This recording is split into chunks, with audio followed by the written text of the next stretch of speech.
Welcome to Study Buddy, meditation philosophy for the heart of your practice. Let's begin with some class highlights. Certainly, any musician that has been working to get better and better at their craft knows that you actually get better by getting out of the way, getting out of the way, getting out of the way. Let the music flow. It's something that comes through. So most musicians don't make much money, and we're not in it for the money, we're in it for the joy.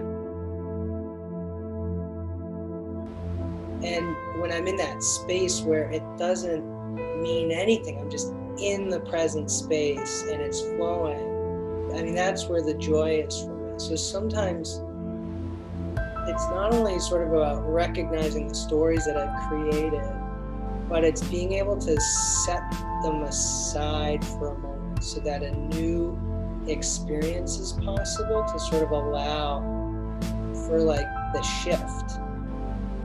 Here, as we're talking about the sutra, how the mask is so good, Shiva's mask is so good that nobody can recognize that it's Shiva behind the mask. And I was thinking, yeah, I can't even recognize myself behind the mask. And that's why meditation is so rich, and these practices we have, because in those little tiny moments when we're sitting or meditating, or just before we go to sleep, or chopping a vegetable, and we kind of release the mask, then we, at least as individuals, can become part of that Shiva or full consciousness for just that little moment. I approach different groups of people in a different way, but I'm still me. It's still me, it's just not whole me.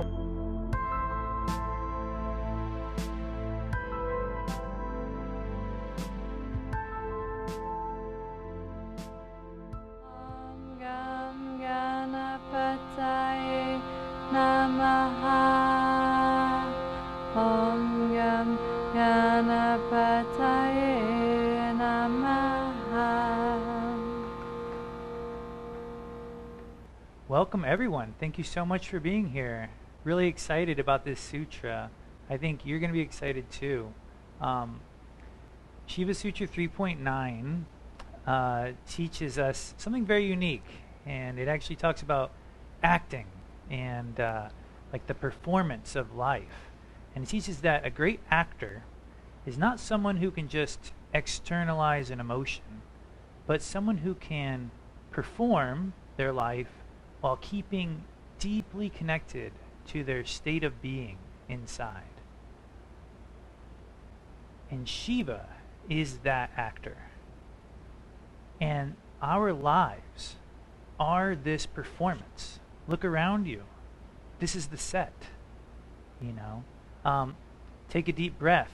That was even a part of it too. Even your thoughts are considered to be a part of this performance of Shiva. And it's this very performance that is concealing our true nature from us. And it's a masterpiece.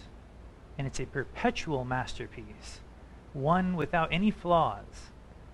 So instead of trying to look for our happiness and our understanding in this performance out here, trying to connect to our deepest aspects of who you are out here, instead, we can actually learn to become the director of this performance, to direct alongside Shiva, to direct as Shiva, our lives. And that doesn't mean you can make your life anything you want. There's a lot of moving parts to this production, but when you start playing your part really well, it raises the level of the entire performance. And so that's the trajectory of the sutra today. We're going to go through it piece by piece, pulling about 4 main quotes out and really discussing them and feeling with them. But before we get into all that material, we have to sort of start making our way right into that feeling space inside. So we're going to do a little movement practice. Simple, you can do it from your seat like we do every time. And then we'll take that inward focus into the sutra itself and start to feel the philosophy. So here we go.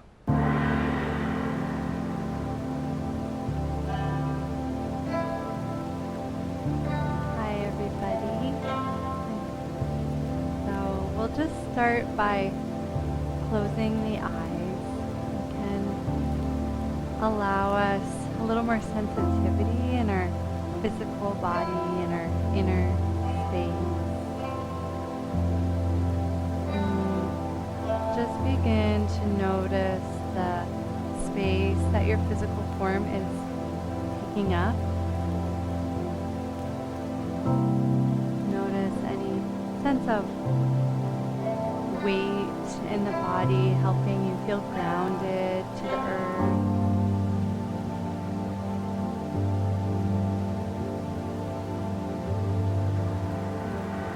And notice the breath filling this spacious vessel of your being.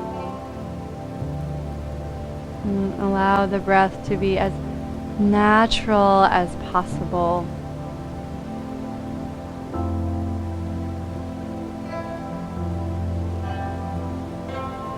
And then even soften the breath a little bit more, slow it down by relaxing.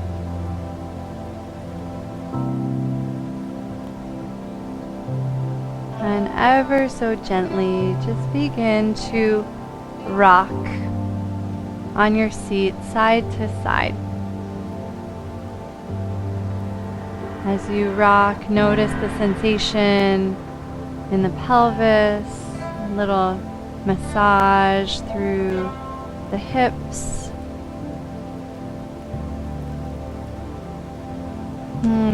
Continuing to keep the eyes closed, notice the sensation of your body gently traveling through space.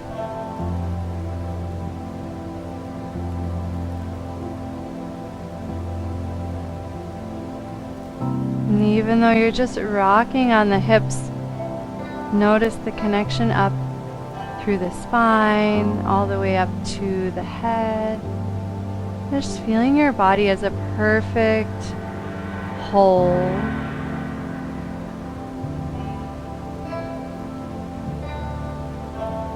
You're welcome to gently circle, but if you circle, move twice as slow. You have to earn the circle with just a little bit more attention and control. Circle can be very, very small or just very small.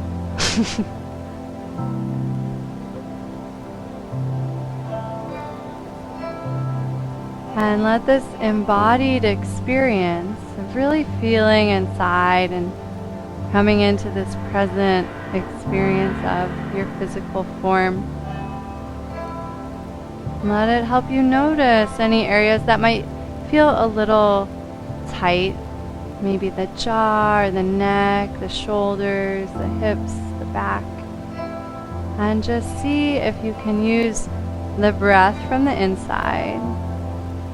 These gentle circles to melt away any of that holding or gripping that we have unconsciously.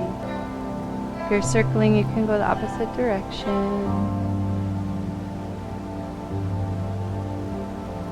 And then eventually make your rocking or your circling so tiny that you find your way to a perfect centered seat. And instead of shifting from side to side, imagine the movement just happening as the spine lengthens and ascends.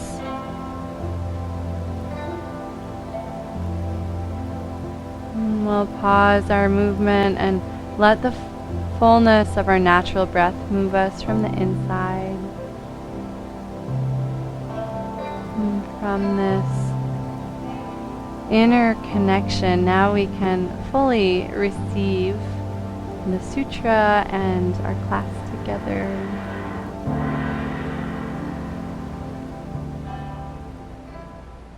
Nartaka Atma. Atma. Nartaka Atma. So for visual learners, I'm going to pop that up. Nartaka Atma. Here it is. And one translation of this is the dancer in this field of universal dance is his self of universal consciousness. The dancer in this field of universal dance is his self of universal consciousness. I'll let you feel with that for a moment. Feel where it lands. Don't worry about understanding it.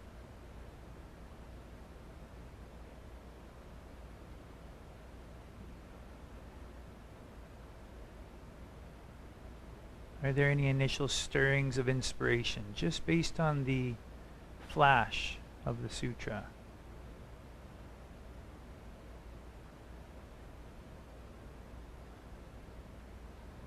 Is there any sense of just a little bit of opening, like there's something here and you can feel it? And just notice that kind of feeling. Let your awareness reside there. Let it draw down to the heart. Nartaka Atma.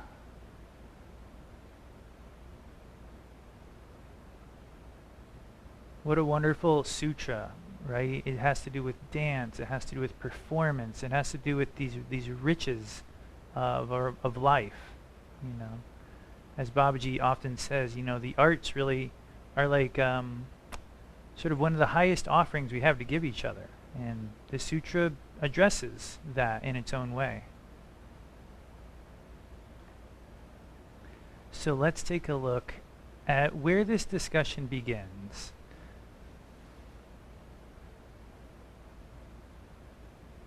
First of all, it begins with Lakshmanju saying, well, we're not necessarily going to call it dancing the whole time.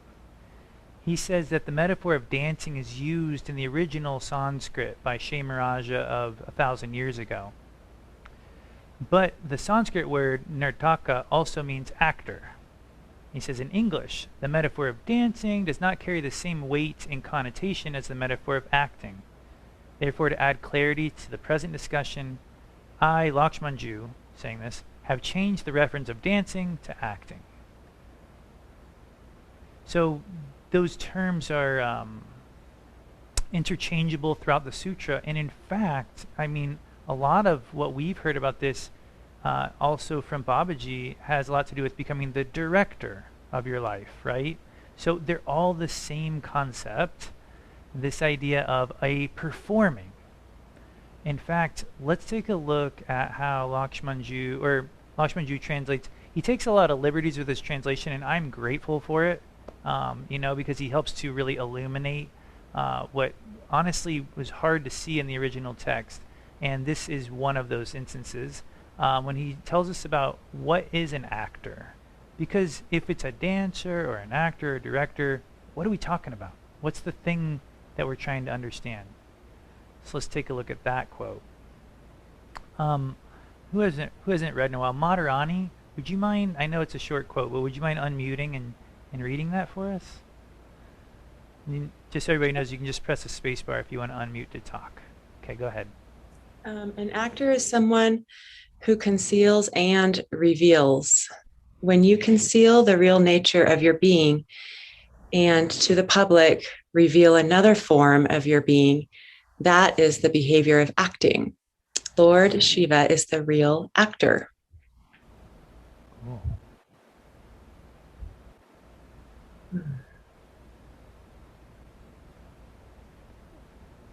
Was that an aha moment for anyone?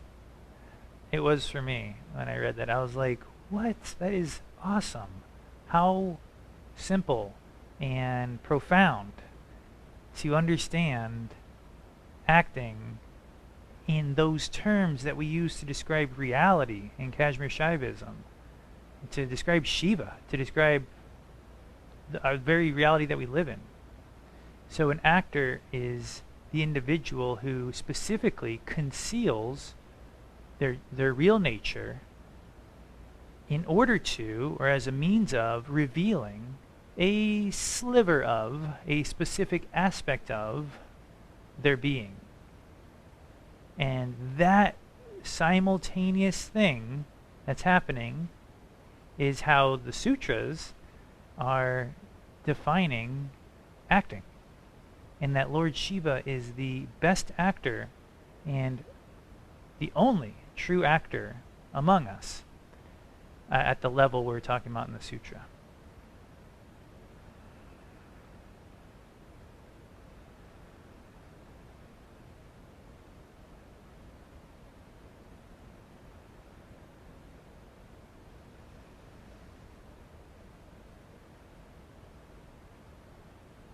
So if we have a sense of, okay, so we're talking about, okay, the actor, the dancer, the director, whoever it is, whatever this thing is, what they do is they conceal something in order to reveal something very specific that they want us to see. Okay. So then we have to ask ourselves, what is this that they're revealing? What do we call that? What is that? So I get the acting part, but what's the performance part? Well, the performance is literally everything you can possibly imagine that you call life. Okay, this universal movie is revealed as everywhere and everything. Dana, would you mind unmuting and reading this quote for us? This is from Lakshmanju's translation.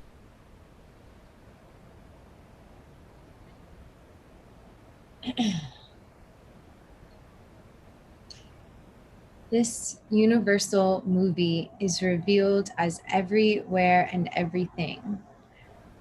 What is this universal movie? It is everything that you experience in your life. It may be birth, death, joy, sadness, depression, happiness, enjoyment. All of this forms part of the universal movie, and this movie is a drama. Thanks, Dana.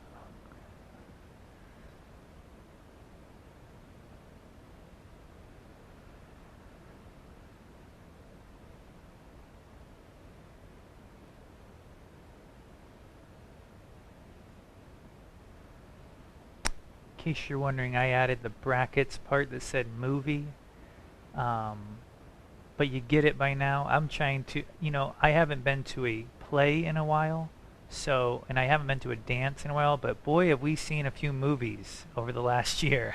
So I think we all can relate a little bit to the term movie now, even more than acting and even more than dancing, for better or worse. And so, yeah, same concept though. So it's just, let me know if you want to jump in. It's just an all-encompassing performance, though. So that's what Lakshmanju is sort of telling us. Shaimaraja is telling us before that. The Shiva Sutras are telling us is that this performance isn't just like one aspect of your life, like my life at work, or the drama of my life at home, or the whatever it is. There's always these little slivers, right? The whole thing. Everything. I was eating yesterday and thinking about the sutra, and I was like, this taste is a part of the movie. I was like, how did Shiva get in my mouth, my taste buds? Like, it's just, what? Everything you experience is a part of this performance. So the actor is one who conceals their true nature in order to reveal a specific aspect of reality. This specific aspect of reality that's being revealed is everything you know about your entire life, every single moment. And so that, and absolutely feel free, anyone, if you have a question or a comment, it's just an open discussion. But if you're just following me and enjoying the ride, hang in there and just enjoy the ride. So the next step that we sort of come to in the sutra, and then we ask ourselves, is why does this movie exist? Why is Shiva making this movie? So Shiva's the director, actor, whatever you want to call it, making this movie, this performance. Why? Well, according to the sutra, this is why. So I haven't, let's see, who haven't I heard from in a while? Megan, would you like to read? And just so everybody knows, the top part is my summarization of it, but it's not the quote itself. Go ahead, Megan. It is because of these coverings that this universal God consciousness is not found. Buddha has established the covering of the waking state, covering of the dream state, and the covering of the dreamless state, because Shiva has to maintain the drama of the universe. It is for this reason that Shiva takes good care of this covering. Otherwise, this covering has no meaning. Thanks.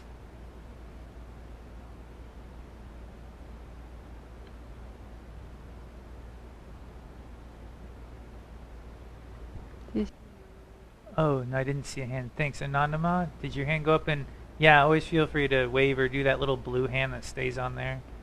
Last week, Diane said something that struck me, and it reminds me of this. And I wrote it down. He said the ego serves as a screen to keep us from identifying with our true nature. And this struck me as like that covering. I was just wondering if that could be like the ego, the covering. Keep us from connecting to this state. So, yeah, it's a great parallel to make.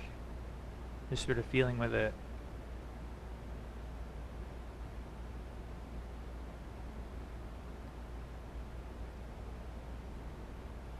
I would say that, to my understanding, the ego is very similar in the sense that it is a projection that enables us to like navigate our reality, you know, and so that projection would be something we're like viewing, like externally, like while we're going through our life, and it would be very much like a movie or a performance, you know, to the extent of you're not really seeing reality at that point. You're seeing a abridged version, a condensed version of reality that allows you to navigate it.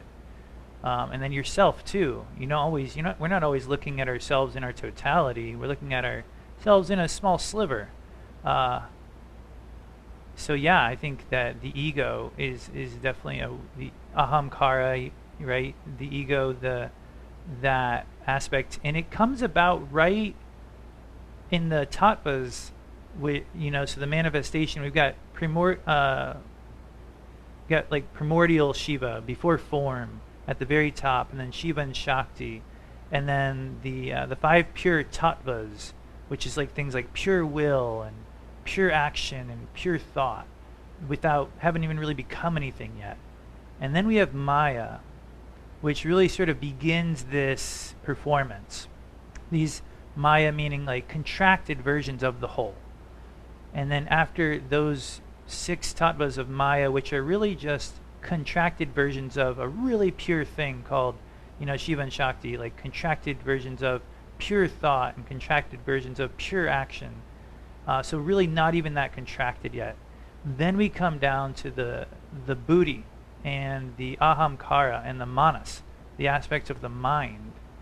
And so the mind itself becomes sort of a bridge between these really pure states and literally things like air, fire, water, earth, the power of hearing, the power of seeing, like things that we would associate with, the physical manifestation. And so yes, like in terms of the tattvas, when you're looking at the manifestation itself, according to Kashmir Shaivism, you see that ego really does live in that space between sort of this manifest set of reality, this set of this performance, and the higher aspects, the more energetic aspects of the performance. And so it does make sense that does work as a bridge, and that would be a good spot, to sort of bring this level of understanding to when you want to understand more about the ego, or when you want to understand more about the tattvas, that section. This can help give you a sense of like a bigger picture when the performance goes from a more concrete level to a more energetic level, and the ego is right there as the bridge.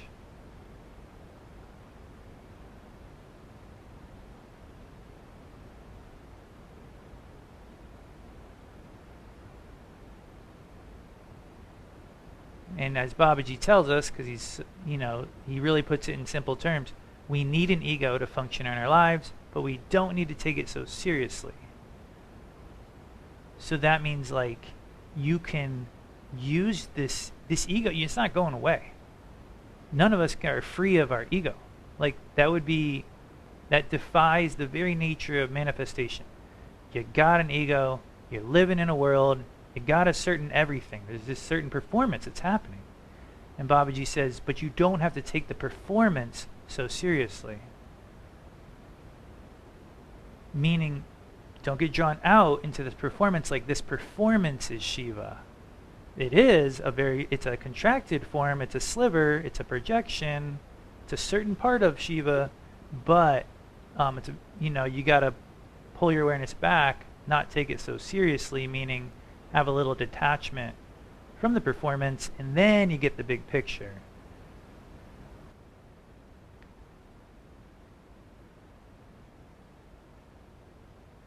Kara.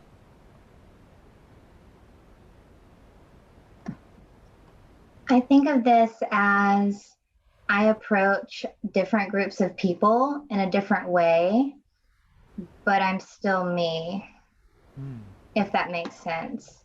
Mm-hmm. And that's what I'm really connecting to right now, is that it's still me, it's just not full me. Well, it's wonderful. I think that's super helpful.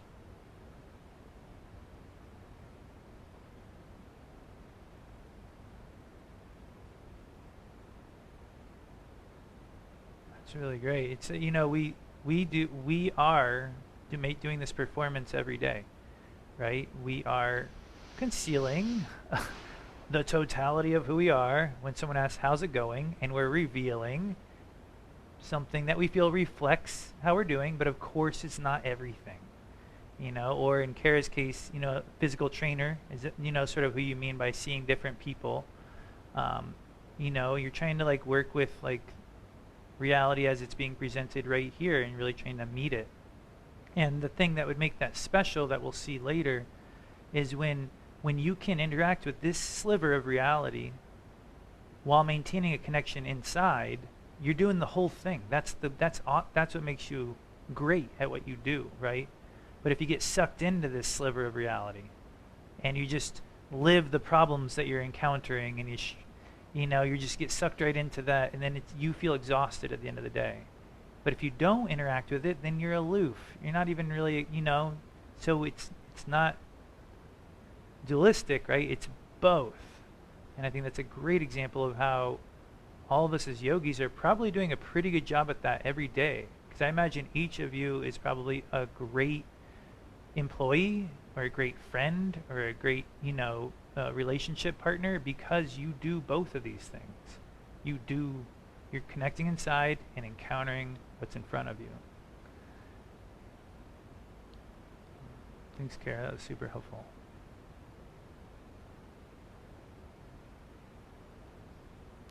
I like your comment on not getting sucked into the sliver. And I think of that as trying to incorporate mantra into like chores, and just see, okay, how long can I say the mantra today? Anyways.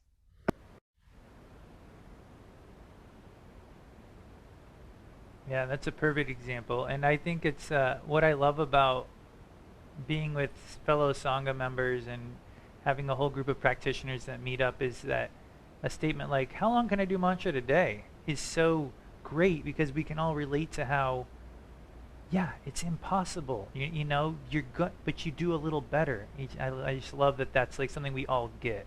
It's not like this, oh yeah, when I do mantra all day, I feel great. It's like we all know how hard that is, and we're all invested more in like, I want to get better at it today than I was yesterday. So that was really sweet.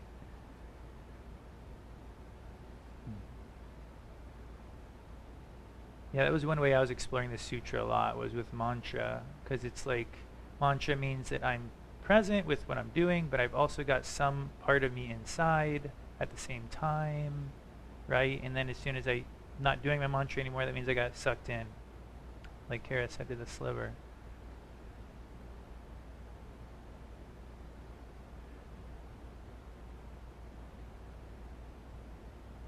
Pretty interesting that this covering is literally the thing that conceals Shiva.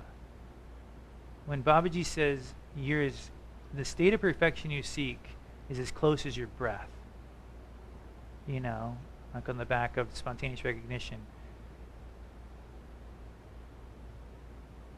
it's like the covering is the only thing between us and Shiva. Yes, it's multi-layered, it's very, you know, it's a big experience, but my goodness, it's like there's Shiva, then there's a covering. Covering was the original source text word, covering.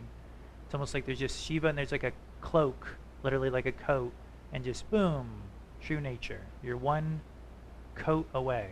You're one layer away.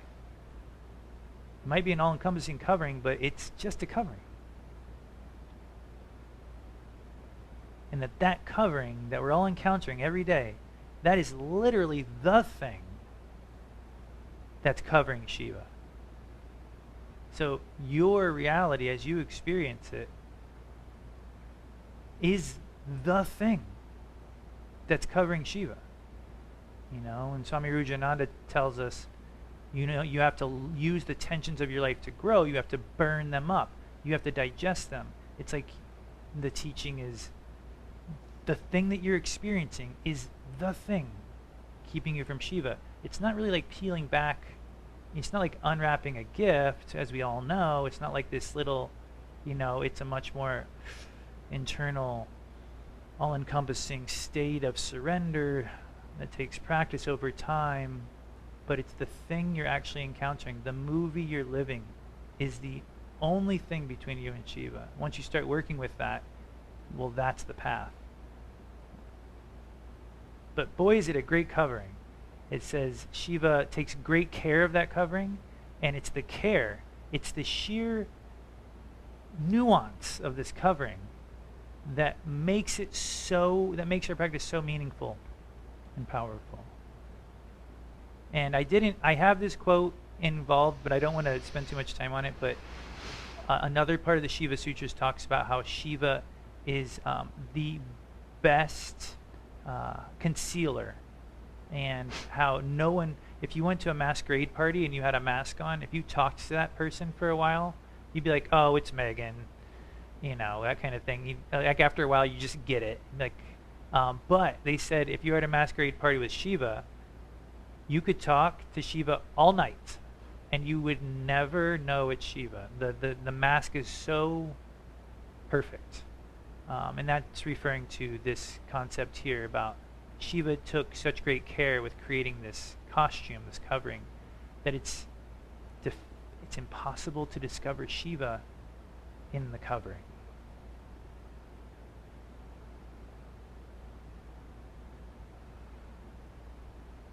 Which I don't think we have words for, because almost every movie, if you look really close, you'll see like a camera and the reflection of a window, or you'll see a little microphone coming in from the top, like Napoleon Dynamite.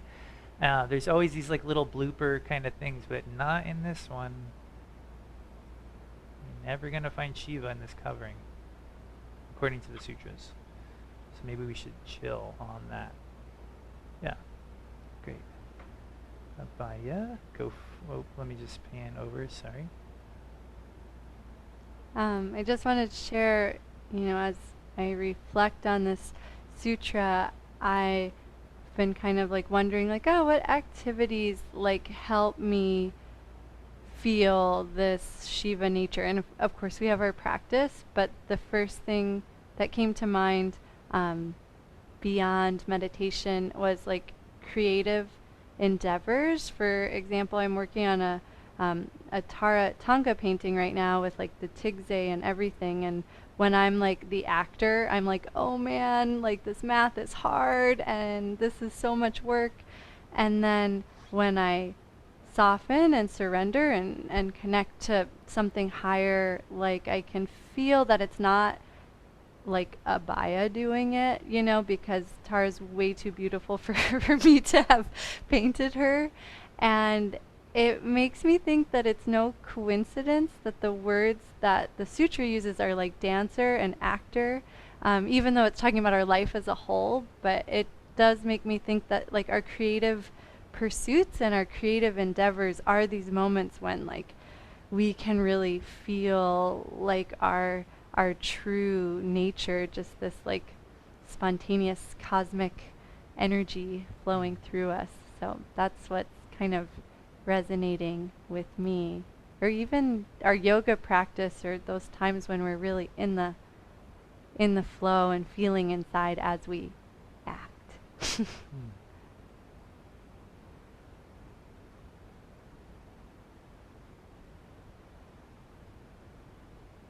I'm sort of curious if that sharing like evokes anything in anybody else, like if there's an activity where you feel like you become aware of Shiva being the actor, because what's happening is like way better than you could do on your own.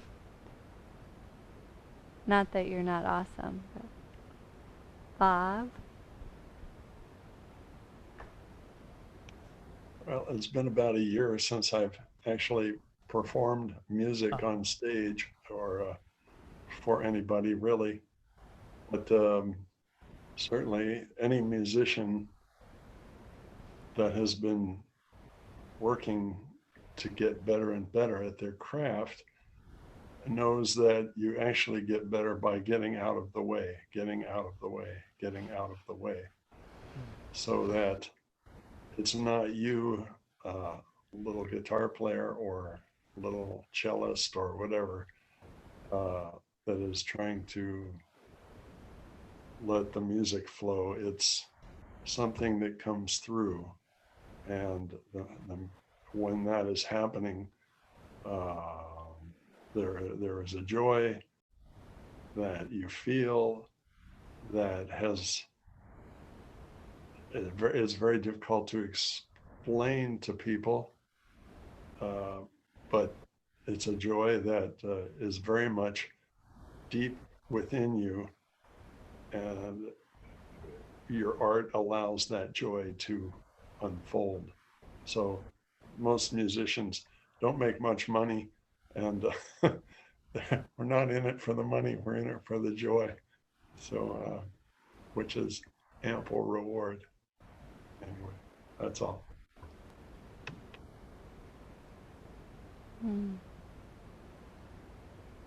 Thanks for sharing, Bob.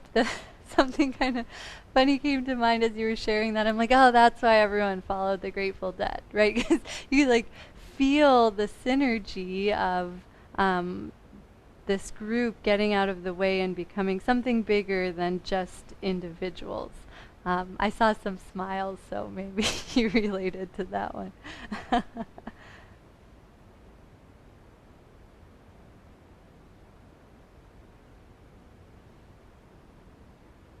Yeah, Dharma. Yeah, I've been sort of thinking, when you said cosmic, I've been thinking that, we can look up at the night sky and there's like galaxies. And there's also a way of looking up at the sky and seeing constellations. And they're just stories or myths, right? I mean, there's not really like a horse up there. It's just the way someone saw it. in the way someone ascribed a meaning to something. And it doesn't necessarily mean anything other than what it is to that person who holds it as this arrangement to, to tell that story. And I think of the mind that holds on to experiences and pushes other ones away in order to create that story of itself.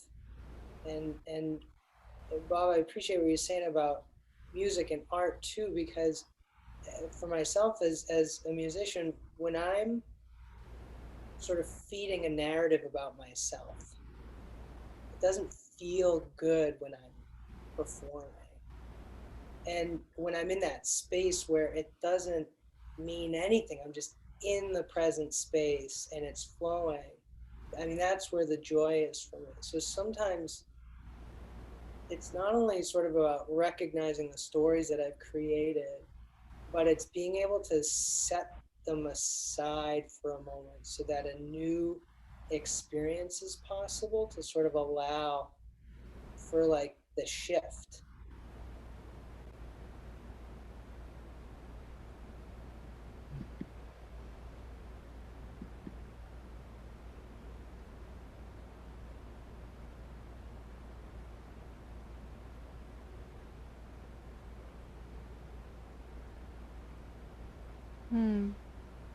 Thanks for sharing, Dharma. It's really powerful when you say the shift. It feels like the shift from like being stuck in, as you said, like feeding a narrative, and like stepping into that space of creation, where so much more is possible when we don't get pulled into like what's already been said and already been acted on, but rather like,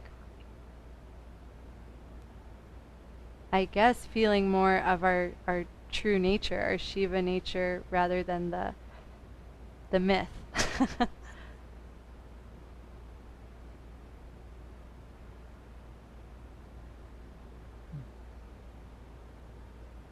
And also something that stuck out to me that both of you highlighted was the experience that you're going for, like this spaciousness that you're creating, and that's that spaciousness that's required to allow it to flow through. Because a lot of times I think I get wrapped up in the idea that this is like there's a certain place inside I'm supposed to have my awareness, and it actually is very. I'm sure it's probably the heart, but what has Babaji been saying the last like 3 weeks in satsang? The heart is huge, so much bigger than this reality. And in fact, next week's philosophy presentation is literally about spaciousness, and there's quotes about like the atomic level of spaciousness where where Shiva lives, actually, according to the sages. And so it's like this spaciousness is what we're trying to tap into while we're interacting with the contracted nature of this reality that appears to be quite large, but is in fact small compared to what we're trying to connect with. And Dharma, when you said that spaciousness while you're playing music, it really reminded me of that, what we're reaching for. Which sort of brings us to this, I might call it our last slide. And it is just commenting on that last little part, this putting into words what we're trying to accomplish. There's a little bit of a revisiting of a previous quote just to give it some context. Radharani, would you like to unmute and read this for us?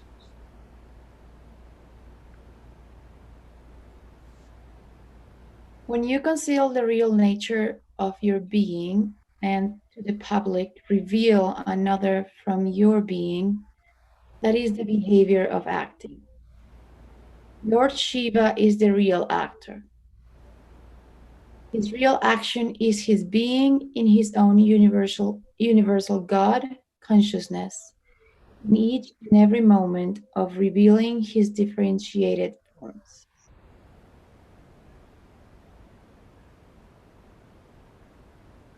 So that's the definition of Shiva's acting. Shiva's acting, Shiva's action, same root word, is being in his own or their own, however we want to, it's obviously not a he or a she, in their own universal God consciousness in each and every moment of revealing differentiated forms.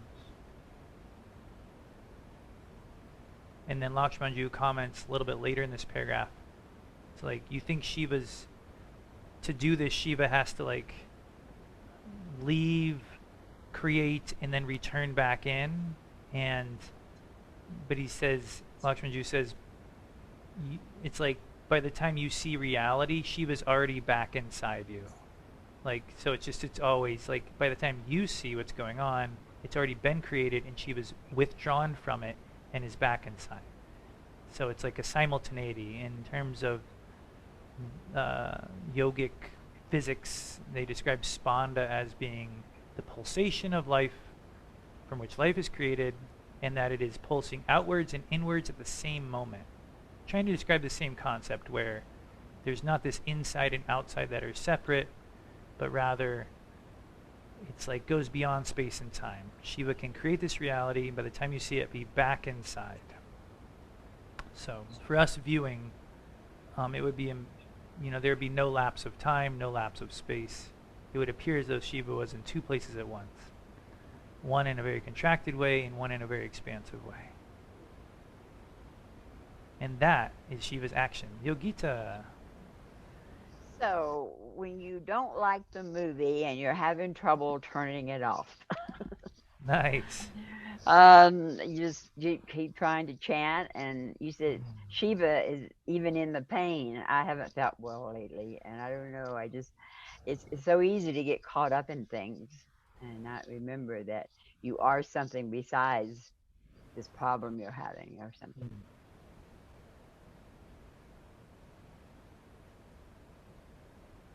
Yeah, it's there's no easy answer to that, right?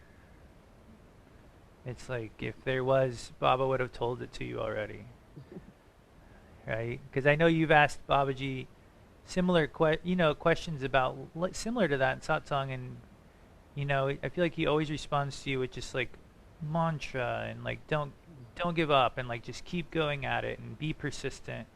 And then it seems like within the last few years, as you started working with Tara, it's like you really found a way in. I'm sure it was just you were ripe from all the years of practice, and that was just like something that just like happened. But you really found a way in, and so now you have this like way of connecting with Shiva, which is just another word for our true nature. It might as well be Tara, and so when you connect with Tara, you've got this path, like Dharma was talking about, that path into that spaciousness that is separate from whatever contracted state's happening. Like you said last week, it could even be when you're enjoying some food. Would Tara like this food? Like maintaining that spaciousness. When you're enjoying a movie, would Tara like this movie? Just this constant, right? Maintenance of spaciousness. I guess I just need to be reminded. Yeah. I do. She does help me a lot. And a lot of times when I don't feel well, I feel her holding me until I get through it,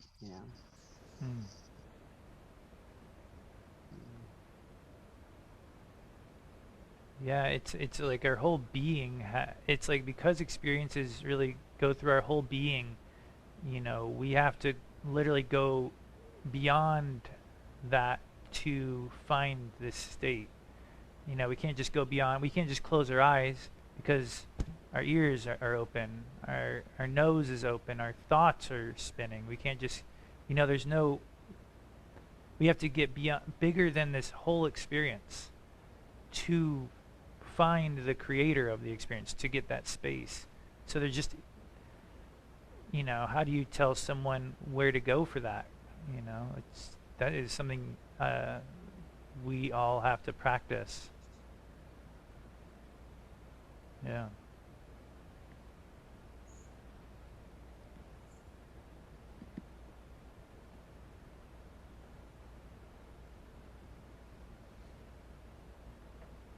Thanks, Yogita.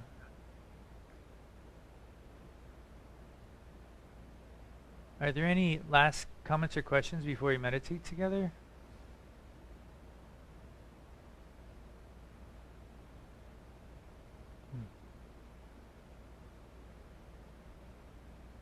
So it's, oh, please, yeah, Pujari, go for it. I was just thinking about your, as we're talking about the sutra, how the mask is so good. You know, Shiva's mask is so good that nobody can recognize that it's Shiva behind the mask. And I was thinking, yeah, I can't even recognize myself behind the mask. And that's why meditation is so rich, and these practices we have, because in those little tiny moments when we're sitting or meditating or just before we go to sleep or chopping a vegetable and we kind of release the mask, then we, at least as individuals, can become part of that Shiva or full consciousness for just that little moment.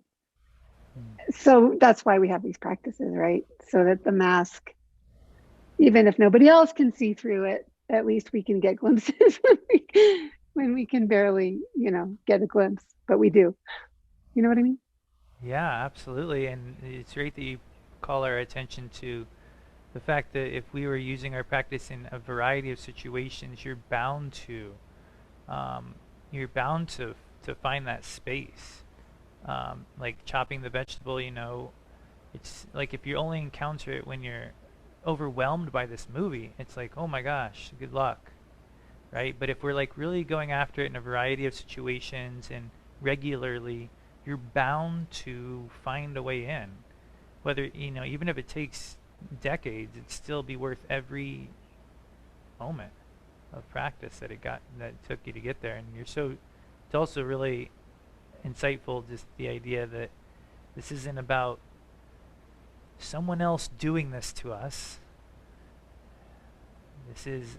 We're doing this to us. It's like we're reinforcing the mask. We're creating the drama.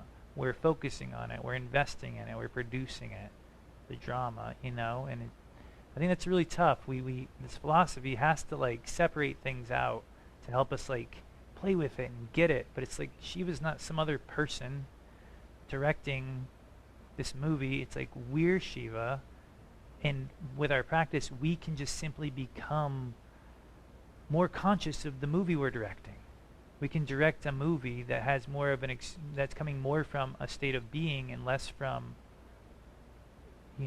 trying to get everybody in their right place and the set all perfect. Like we can direct a better movie. So thanks for sort of collapsing that dualistic kind of notion that we sort of supported just to have this conversation. But it's a perfect time to collapse it because it's right at the end.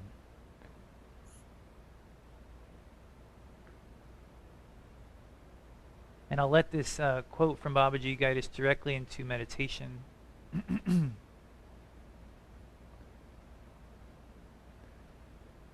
So you're welcome to find your seat. I know you already have your seat. You guys have been sitting the whole time, but that little something that lets you sit for 5 more minutes really good. So this is from Shambhavananda.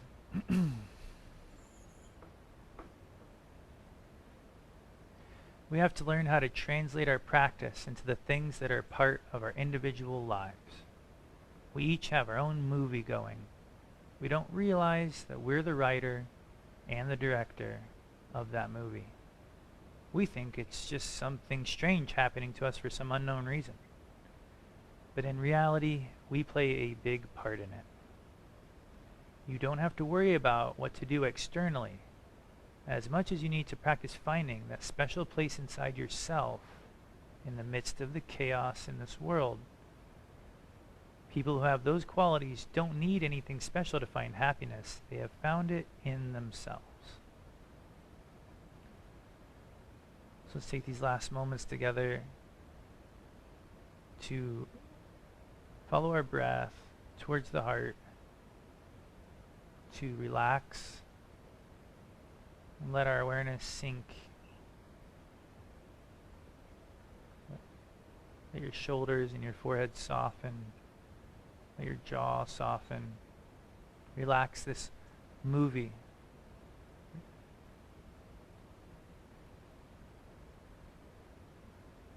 And try to allow yourself to feel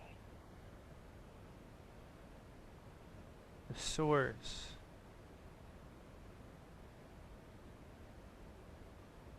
the thing that is behind all of these layers, all these masks.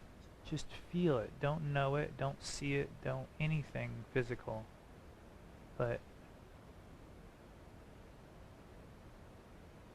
feel it beyond the senses.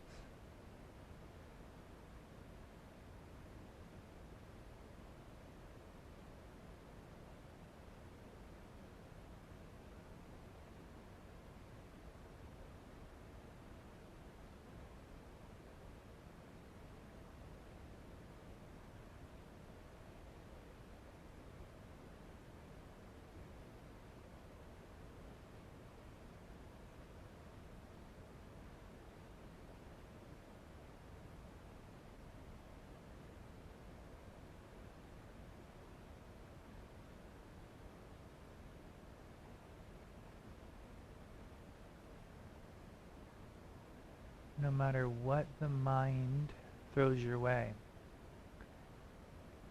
there's a very clear space within you that you can feel amidst all of that motion of the mind.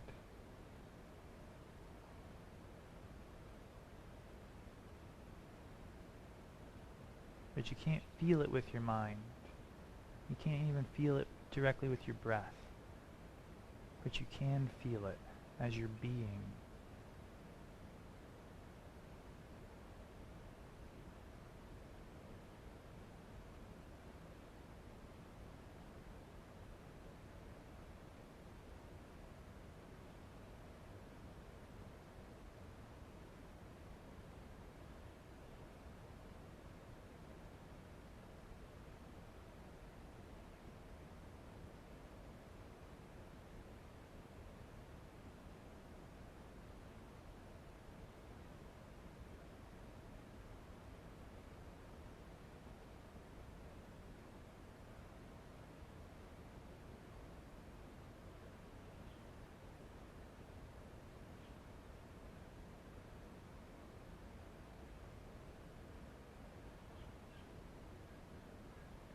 And you can just keep coming back to this invisible, spacious feeling, no matter what goes on in your mind.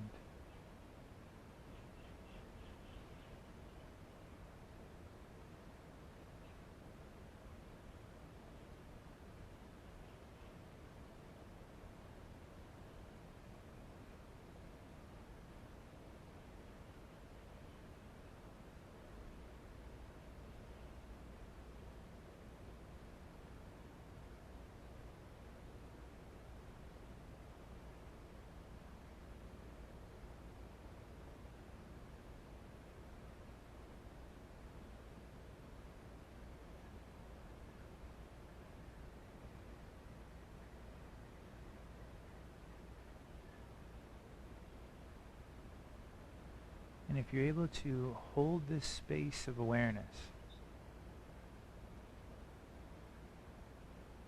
this is all it takes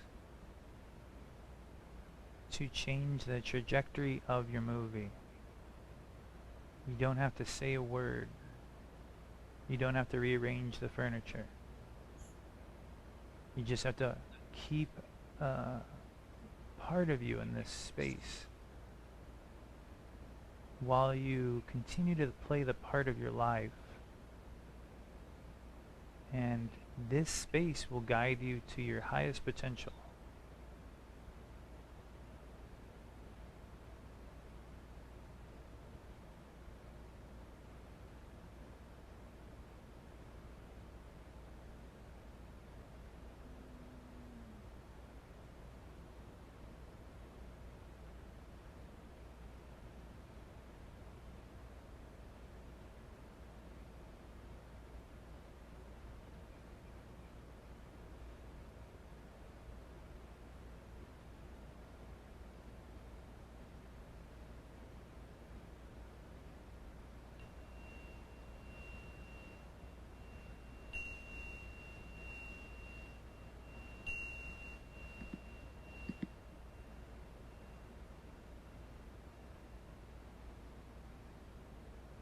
Namaste, everyone. Thank you.